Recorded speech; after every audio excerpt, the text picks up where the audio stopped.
Hey, so a week ago, I broke my 2.5 month plateau on my fat loss, weight loss journey. And so that had me 10 pounds away from my first major milestone. So as of this morning, I'm down an additional. And again, there's a hack for your gym time as well. If you don't like spending hours in the gym, there is a way to accelerate that process as well. And so we'll be happy to throw you some information on that if you're interested. A couple of quick tools that I want to point you to that will help you in your journey.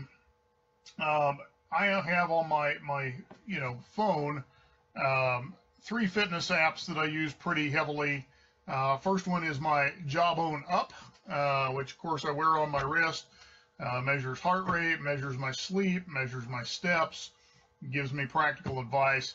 Syncs up with MyFitnessPal, which I also use to track food. Now, I haven't been tracking food for a while, but now that we're involved with this ketogenic supplement, I'm doing MyFitnessPal again as part of an encouragement group for accountability. So every time I update my stats, somebody else updates their stats.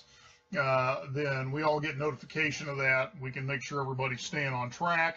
We can give encouragement where we need it.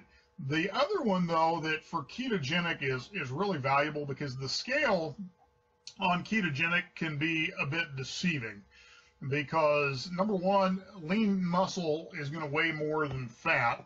And so part of the ketogenic diet is you're going to be preserving muscle mass. And if you're doing any kind of exercise, you're actually going to gain muscle mass.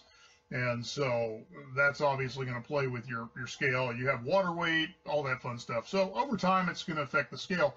Fat loss, though, is the huge thing. It's the measuring tape. So the other app that I use really exclusively is a body measurement app. And let me just pull that up for you. And it will show you graphs as to, what's happening in your body. And so you can just see what's happening in your measurements. So this is how I've been figuring out how many inches I've lost in my stomach, what I've lost in my chest, legs, those types of things. So those apps are great if you're going to do this ketogenic process. So anyway, short video today. Remember, there are ways to hack your workouts. My normal workout is taking me 15 to 20 minutes. And I'm under load maybe about 60% of that. The other point is just rest between reps. And what that's done for me is allowed me to rebuild strength after I ripped this shoulder out of socket 2 years ago and nearly tore this one out of socket as well. So those are things you can do. Again, on the supplement, I'm looking for people who want to do some trials, either 15 or 30 day.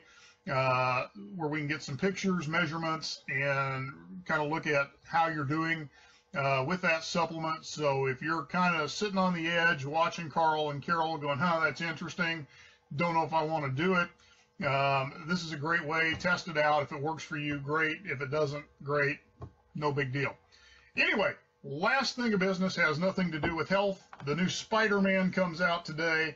Colin and I and my pastor are going to see it in IMAX, and we'll be sure not to spoil it for you, but of course, great expectations. Have a great Friday.